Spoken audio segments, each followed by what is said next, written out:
कंधे पे रखा और कंधे पे रख के मौला हुसैन के पास आए, मौला फुरात पे जाने की इजाजत है। इमाम अली मकाम ने ऊपर से नीचे तक देखा, कहा सुबह से अब तक तो सबके लाशें उठा उठा करके लाता हूँ, खैमे में रखता हूँ, और जिसको देखो जो जाता है वापस नहीं आता, और अब तुम जाओगे, और तुम जाओगे तो मैं जानता हूं कि तुम भी वापस नहीं आओगे। हालात ऐसे हैं कि वापस नहीं आओगे। गाजी ने कहा मेरे आका, शहजादी सकीना का हुक्म है, मैं नहीं टाल सकता। क्या जवाब दूंगा इस शहजादी को और शहजादों को? आप मुझे इजाजत दें, मैं पानी लेकर आता हूं। मौला ने देखा इमाम ने और आंखों में आंसू आ गए। कहा ठीक है जाओ। काजी पहुंचे, 500 सिपाहियों का पहरा था फुरात पर। फुरात मौजे मार रहा था, कुत्ते सुअर जानवर उसमें लौट भी रहे थे, पानी भी पी रहे थे। दूसरे किनारे पर काफिर को भी पीने की इजाजत थी, जानवरों को, चिड़ियों को, कौवों को, सबको पीने की इजाजत थी।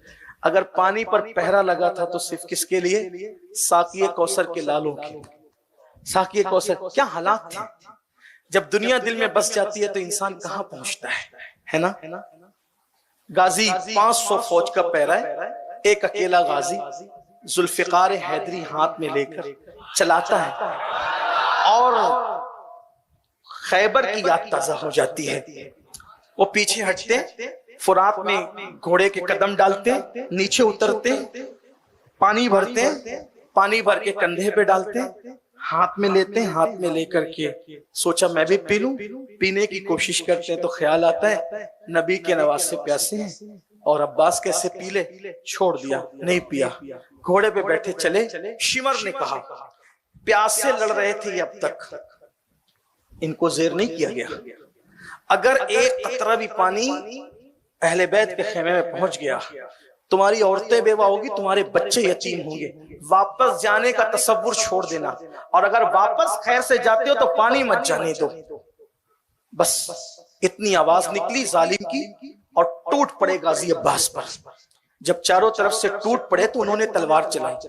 कुछ लोगों को लगता है कि ये ड्रामा है, फलसफा है, और क्या कोई आंखों से देख रहा था। याद रखें करबला शरीफ को इमाम ज़ैनुल आबिदीन ने बार बार बयान किया, सैयदा ज़ैनब ने बार बार बयान किया, उम्मे कुलसूम शहजादी ने बार बार बयान किया। और इसी तरीके से आपको और हैरत होगी कि सामने की तरफ जो दुश्मनों के साथ आए थे लेकिन इमाम की करामतें देखकर लड़े नहीं बल्कि दबक कर छुप गए थे, उन्होंने भी ये मनाजिर बयान की। हमीद इब्ने मुस्लिम ने कई रिवायतें बयान की। अब लोग कहते हैं कि दुश्मन की रिवायत कहाँ काबिल कबूल होगी। हमने कहा दुश्मन अगर मुखालफत में करे तो कबूल नहीं होगी, लेकिन दुश्मन अगर किसी के बहादुरी का किस्सा सुनाए तो फिर वो कितना मोतेबर होगा। ये बात होती है ना। बात तो ये होती है क्योंकि बहरहाल सबके नसीब है, कोई किसी की तारीफ करता है, कोई किसी की तारीफ करता है। छोड़िए उनको, उनके हाल पे छोड़िए। अल्लाह का शुक्र है कि अल्लाह ताला ने हमें जो है वो अहलुल बैत की, अस्हाबे रसूल की, अंबिया की, औलिया की तारीफ करने की तौफीक अता फरमाए। अल्लाह बस इस तारीफ को कबूल फरमा ले। तो गाजी ने जो है वो तलवार चलाई और तलवार चलाने के बाद बहुत मुकाबला किया। जब मुकाबला किया तो पीछे से आए और गाजी अब्बास के एक हाथ पे हमला किया। उन्होंने मशकीजा तो उस हाथ में था ही, तलवार भी उस हाथ में पकड़ी और फिर तलवार पकड़ करके मशकीजा और तलवार साथ लेकर जंग की। दूसरे हाथ पे वार किया, दूसरा हाथ कटा, मशकीजा मुंह में दबाई, दांतों में। जब मशकीजा दांतों में दबाया तो उन लोगों ने कहा कि मशकीजे पे तीर चलाओ, और जब मशकीजे पे तीर चलाया तो तीर मशकीजे को चीरते हुए हजरत गाजी के मौला अब्बास के सीने में पेवस्त होना शुरू हुए। और पेवस्त होना शुरू हुए तो एक तीर सर की तरफ चला और गाजी पर गशी की कैफियत तारी हुई। बस जब गशी कैफियत तारी हुई तो फूट फूट के रोने लगे इस पर कि पानी ले जाने में कामयाब न हो सका। फुरात से थोड़ी सी दूर पर यह जंग हुई और गाजी वहीं पर घोड़े से जमीन पर आए, आवाज लगाई मौला मेरी मदद कीजिए। इमाम अली मकाम ये मंजर खैमे के दरवाजे से देख रहे थे। जब देखा कि गाजी जमीन पर आए हैं तो घोड़ा दौड़ाते हुए वहां तक पहुंचे, और जब वहां पहुंचे तो दुश्मनों को हटाया। हटाने के बाद गाजी को अपनी गोद में लिया और गोद में लेने के बाद तीर निकाला सर से और चेहरे पर हाथ फेरा। चेहरे पे हाथ फेरा तो ठंडक हाथों की पाकर आपने आंख खोली तो अपने आप को इमाम अली मकाम की गोद में पाया। और जब इमाम अली मकाम की गोद में पाया तो गाजी ने आंख खोली और खोल के मुस्कुराए और मुस्कुरा के कहा कि मैं फातिमा ज़हरा की दुआओं से पैदा हुआ था और सैयदा ने मेरे लिए इसलिए दुआ की थी मेरी पैदाइश की ताकि मैं करबला में आपके काम आऊं। उसका वाकया यह है कि जब सैयदा फातिमा ज़हरा दुनिया से तशरीफ ले जाने लगी थी तो मौला अली को आखिरी मुलाकात में कहा था, अली मेरे बाद तुम किसी न किसी बीवी से निकाह तो करोगे।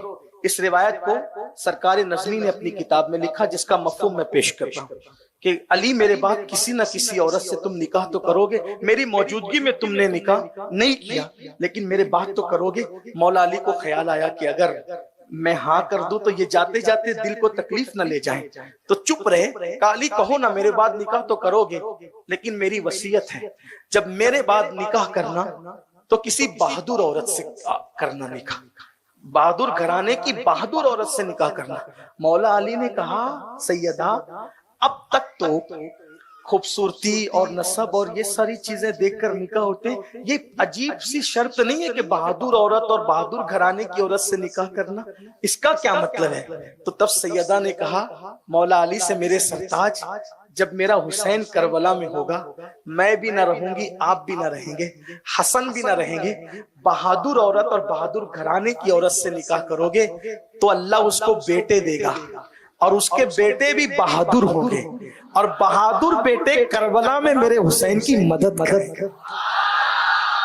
इसलिए बहादुर से निकाह। तो मौला अब्बास ने कहा इमाम अली मकाम से, मौला आपकी अम्मी की दुआ से मैं, सैयदा की दुआ का नतीजा हूं मैं, और उन्होंने इसीलिए हमारे लिए दुआ की थी कि हम आपके काम आए। आप हमसे खुश हैं, राजी है मौला? इमाम ने कहा, रो कर कहा, हम राजी हैं, मेरी कुछ वसीयतें मौला, उसको सुन ले। क्या वसीयत है?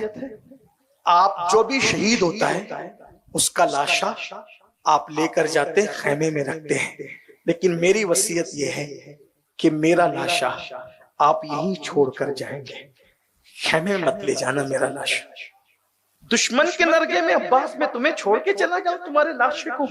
हाँ हाँ, ये जो चाहे कर ले, लेकिन मेरा लाशा खैमे में इसलिए मत लेकर जाना कि जब तक मेरा लाशा नहीं ले जाओगे सकीना शहजादी को इंतजार रहेगा कि मेरा चच्चा अब आएगा, अब आएगा, अब आएगा, और इंतजार रहेगा तो उसको सब्र भी होता रहेगा, इसलिए मेरा लाशा मत ले जाना। दूसरी चीज, शहजादी को पता मत चलने देना कि अब्बास शहीद हो गए, क्योंकि अगर अब्बास की शहादत की खबर मिलेगी तो शहजादी की हिम्मत टूट जाएगी।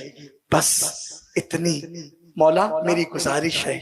इमाम से ये कहकर उन्होंने जी भर करके चेहरा देखने की कोशिश की तो इमाम ने भी उनका हाथ पकड़ा और कहा, तेरी तो हर मुराद पूरी करूंगा मेरे गाजी, लेकिन तू भी तो मेरी एक मुराद पूरी कर दे, तू भी तो मेरी एक मुराद पूरी कर दे। मौला आपकी क्या मुराद है और मैं कैसे मुराद पूरी कर सकता हूँ? तूने जिंदगी में कभी हुसैन को भाई नहीं कहा, एक मर्तबा भाई कह दे दुनिया से जाते जाते, बस मेरी मुराद पूरी हो जाएगी। मौरिख लिखता है, कहां तक मौरिख ने इंसाफ किया मुझे नहीं पता, मैं बतौर नाकिल नकल कर रहा हूं। मौरिख लिखता है कि गाजी ने चेहरा देखा और हल्की सी रुंधियाई हुई जबान में, हल्के से रुंधियाई हुई जबान में भैया कहा और उनका सर लुढ़क गया। यानी कि आखिरी जबान पर जो नाम था वो मौला हुसैन का नाम था। भैया कहकर आप जामे शहादत नोश फरमा चुके। लाशे को जमीन पे रखा, इमाम हुसैन ने हाथ को कमर पे रखा और कहा, गाजी तेरे जाने से मेरी कमर टूट गई। बेटे की शहादत पर भी ये बात नहीं की, बेटे की शहादत और सौतेले भाई की शहादत में कि तेरे जाने से मेरी कमर टूट गई अब्बास, तेरे बाद जीना भी क्या जीना है।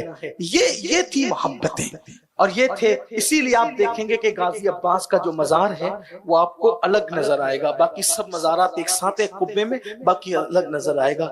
जब ये सब शहादतें हो गई, सब शहीद हो गए, इमाम शहीद हो गए, अली अकबर सब शहीद हो गए, तो आपकी शहादत के बाद, इमाम अली मकाम की शहादत के बाद हमारे बुजुर्गों ने लिखा, इमाम हुसैन के जिस्म अतहर से यजीदियों ने कपड़े भी निकाले, सारी जो लाशें खैमे में पड़ी थी उनको उठा करके मैदान में लाए।